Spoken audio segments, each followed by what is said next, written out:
Husband વાઈફમાં એવું છે કે આમ માને સ્ત્રીને એમ લાગતું હોય છે કે હું જ બાળકોનું બધું કરું છું, બાળકોનું સંભાળ એનું ભણવાનું બધું હું જ જોતી હોઉં છું, અને પોતાના જ કયામાં બાળક રહેતા હોય છે. હસબન્ડ એટલે પપ્પા જોડે ઓછા એટેચ હોય અને મધર જોડે બહુ એટેચ હોય છે. ને મોટા થાય ત્યારે તો એ પક્ષ તો મમ્મીના જ પક્ષમાં હોય, ડેડીના પક્ષમાં ના હોય. છતાં પણ જ્યારે મેચ્યોર થાય છે છોકરાઓ, આજકાલના ટીનેજરોને મેં ઘણી વખત એ લોકોના સ્પેશિયલ અમે ટીનેજરો જોડે પણ સ્પેશિયલ સેશન કરતા હોય છે ઓલ ઓવર વર્લ્ડમાં, અમેરિકા, ઇંગ્લેન્ડ, ઇન્ડિયામાં બધે જ. ત્યારે એમને 1 to 1 અમે ખૂબ બધા એમના હૃદયમાં શું પ્રોબ્લેમ છે ને શું એ લોકો સોલ્યુશન ઈચ્છે છે એ બધું જાણીને પછી અમે બધું કાઉન્સેલિંગ કરતા હોઈએ છીએ ક્યારેક. ત્યારે આ છોકરાઓને અમે પૂછતા હોઈએ છીએ કે તમને તમારા મમ્મી અને ડેડીમાં વધારે સમજદાર અને ડીપ અન્ડરસ્ટેન્ડિંગવાળું કોણ લાગે છે? તો જનરલી બધાને એમ જ લાગે કે મમ્મી, એમ જ કહેશે છોકરાઓ. પણ ખરેખર જે છોકરાઓ ઇન્ટેલિજન્ટ છે, અન્ડરસ્ટેન્ડિંગવાળા છે, એ શું કહે છે કે આમ તો જનરલી મમ્મી જ જોડે અમે એટેચ હોઈએ છીએ અને અમારી બધી જ ડિમાન્ડો મમ્મી જ પૂરી કરતી હોય છે. બધી જ વાતનું અમે મમ્મી પાસેથી સમાધાન લઈ લઈએ છીએ, ડેડી સુધી બહુ જતા નથી. અને ડેડી સુધી જ્યારે જઈએ ત્યારે બહુ મોટું સ્વરૂપ થઈ જાય કે ડેડી અમારી જોડે નથી એડજસ્ટ થઈ શકતા અને મમ્મી અમારા પક્ષમાં હોય છે. પણ તેમ છતાં પણ નાના પ્રોબ્લેમ આવે ત્યારે mummy can handle light anything, બહુ સરસ રીતે હેન્ડલ કરી શકે છે. પણ જ્યારે મેજર પ્રોબ્લેમ આવે છે અમારો કે ફેમિલીનો કે ગમે તેનો, ત્યારે અમે નોટિસ કર્યું છે કે ત્યાં આગળ મેજર પ્રોબ્લેમમાં મમ્મીની અન્ડરસ્ટેન્ડિંગ નીચી પડે છે, ડાઉન રહે છે, કાચી પડે છે. અને અમારી ડેડીની અન્ડરસ્ટેન્ડિંગ ડીપ હોય છે.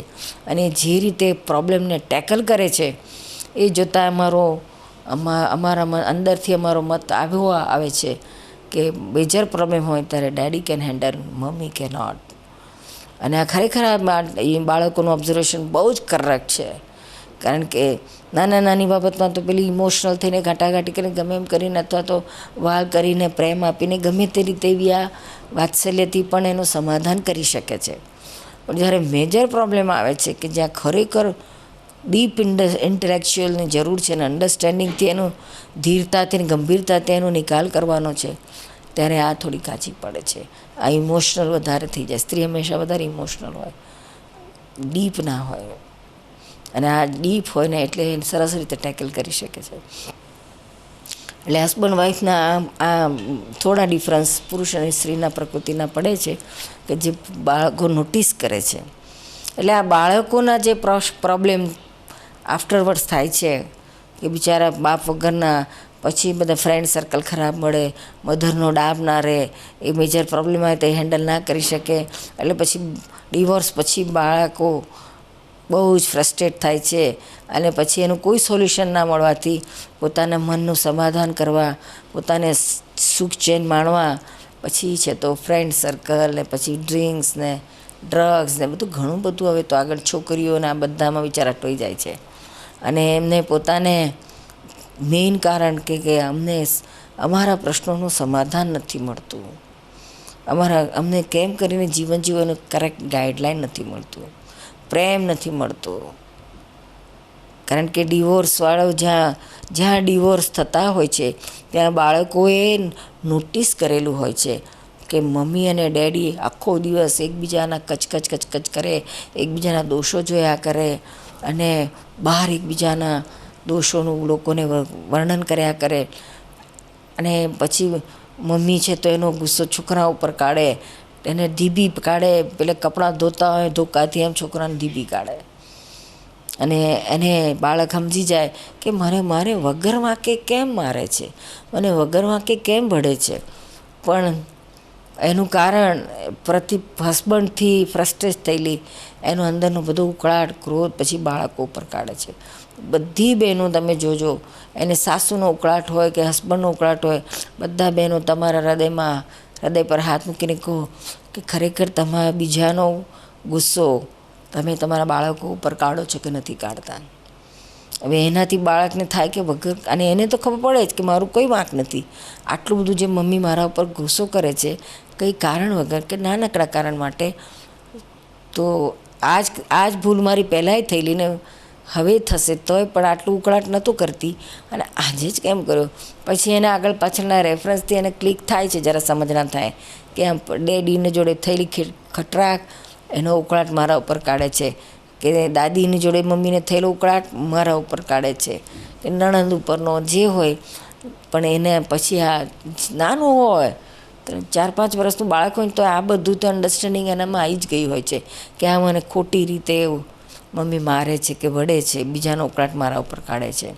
અને જ્યાં હસબન્ડ વાઈફ ડિવોર્સ સુધી આવી ગયેલા હોય છે ત્યાં આગળ તો કેટલું બધું ક્લેશ ને કકળાટ ઘરમાં થતો હશે, કેટલા બધા આર્ગ્યુમેન્ટ્સ થતા હશે, જે બાળકો બધું જ નોટિસ કરતા હોય છે. અને એ એમના મગજમાં ઇમ્પ્રેશન પડે છે, અને એનાથી એ ખરેખર એટલા બધા અભિપ્રાયો બાંધે છે, મમ્મીની આ ભૂલ છે ને ડેડીની આ ભૂલ છે ને આમ છે, આવું ના આવું છે. પોતે પોતાના બાળ મનમાં આ બધું થિંક કરતો જ હોય છે, અને એ બધું મગજ પર ભારણ રહે છે. એ છે તો અંદર સબકોન્શિયસ માઇન્ડ પર એની બધી પ્રિન્ટો પડી જ ગયેલી હોય છે. શું? અને એ પછી જાય નહીં.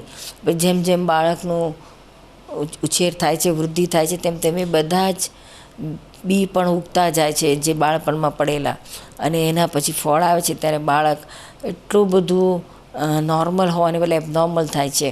એના વિચારો, એના થિંકિંગ, એના કલ્ચર, એનું છે તો બધાની જોડે લેવાના એડજસ્ટમેન્ટ્સ, એ બધામાં ખૂબ પાછો પડે છે. અને એ બાળક મુક્ત રીતે નથી જીવી શકતું, થોડો સપ્રેસ હોય છે, ડિપ્રેસ હોય છે, અને પછી બધા સાયકેટ્રિક પ્રોબ્લેમ એને શરૂ થઈ જાય છે.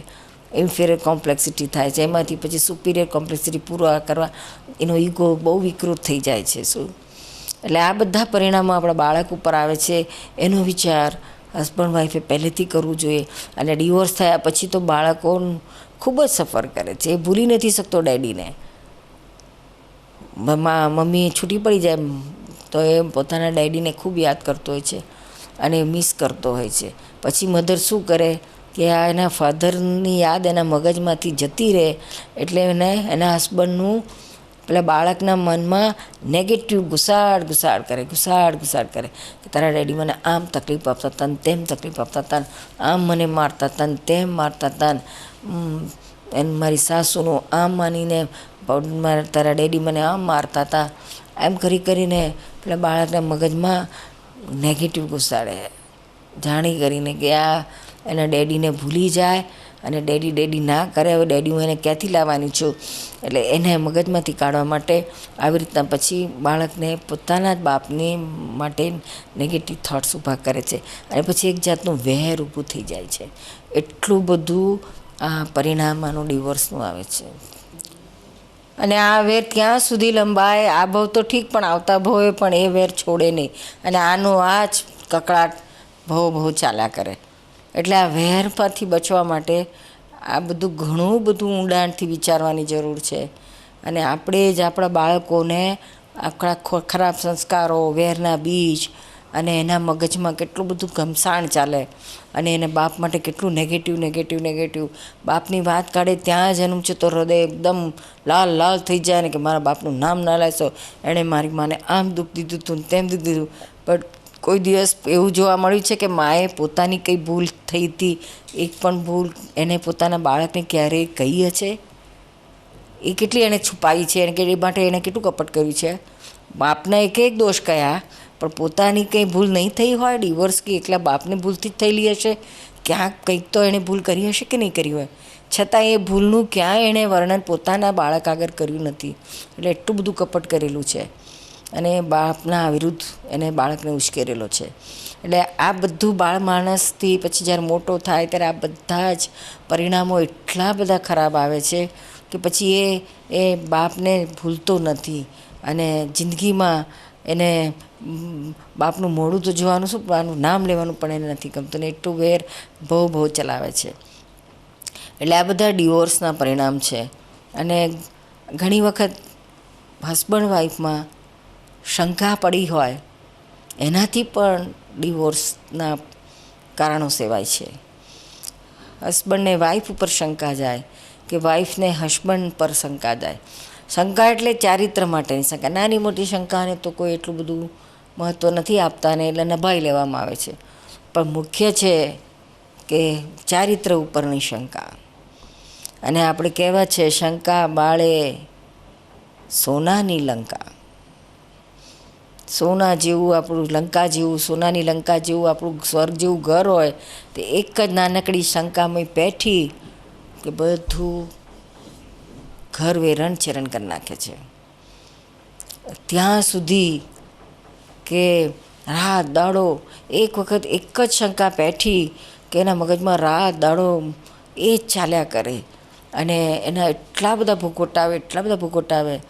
શંકા એટલે પોતાનો આત્મઘાત કર્યા બરાબર છે. એટલે ક્યારેય પણ શંકા ના કરવી.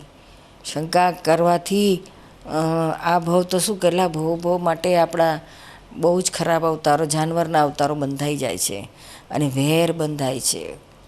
હસબન્ડ વાઈફ વચ્ચેની શંકા, ચારિત્રની શંકા નજરે જોયું હોય તોય આ કાળમાં શંકા કરવા જેવું નથી.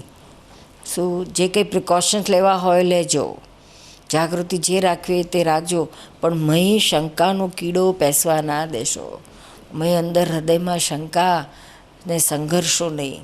કારણ કે શંકામય પેઠી કે પછી પોતાને જ બાળે છે. સામાન્ય તો જે થવાનું થાય એ તો એને અસર થાય કે નાય થાય, પણ પોતાને ભયંકર બાળે છે. અને એમાં જો સામું ચોખ્ખું હોય અને ખોટી શંકા હોય, જો કે શંકા માત્ર ખોટી જ ગણવી, શંકાને કોઈ દાડો સાચી ના ગણવી. શંકા ઇટસેલ્ફ, શંકા જે રોગ છે એ પોતે જ ખોટો છે.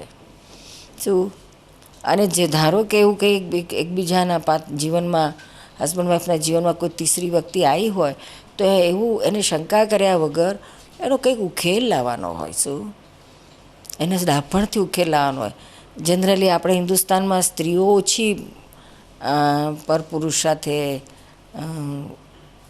જોડાયેલી હોય, પણ પુરુષોમાં ઘણું જોવા મળતું હોય છે. છતાંય હિન્દુસ્તાનમાં હિન્દુ નારીમાં હવે આ પેસી ગયું છે, નથી પેઠ્યું એવું નહીં, પણ ઓછા, પણ ખૂબ ઓછા પ્રમાણમાં કમ્પેરેટિવલી પુરુષોનું વધારે હોય છે. પણ શંકા તો બંનેમાં, પુરુષમાં એટલી જ હોઈ શકે અને સ્ત્રીમાં એટલી હોઈ શકે. શંકાનું કારણ શું? મૂળ કારણ તો કે પોઝેસિવનેસ, માલિકી ભાવ, મમતા, મારાપણું. એ જેટલું ઊંડું હશે ને એટલી જ શંકા વધારે. ઘણા ખોટી શંકા બહુ ઘણા પુરુષોને કે સ્ત્રીઓને ખોટા વેમ, જેને આપણે કહે છે વેમ પડ્યા કરે. આમથી પાર્ટીમાં ગયા હોય ને પોતાની વાઈફ કોઈ બીજા પોતાના કરતાં જરા હેન્ડસમ પુરુષ હોય એની સાથે વાત કરતી જુએ, અથવા તો જરાક હસીને વાત કરતી જુએ, તો તરત જ એના મગજમાં શંકા ચાલુ થઈ જ જાય કે આની જોડે શું હતું. એટલે પછી ઘેર પાછા આવે તો પાર્ટીમાં તો શું બોલે બધાની વચ્ચે, પણ જરા મોઢું ચડી જાય એટલું તો ખબર પડે પેલીને. પછી ઘેર આવે ને તાર આખા રસ્તે ચાલી ટીક ટીક ટીક ટીક કચ કચ પેલું એને ક્યાં જ કરે, એને સંભળાયા જ કરે. શું હતું પેલા જોડે, શું હસીને વાત કરતી હતી, શું તને થઈ ગયું તું, બહુ રૂપાળો લાગ્યો, આમ છે ને તેમ છે, બધું આખું કચકચ ચાલ્યા કરે. It's Dada Bhagwan Foundation presentation. Trimandir Sankul, Adalaj, District Gandhinagar, Gujarat. Phone 9327 010101.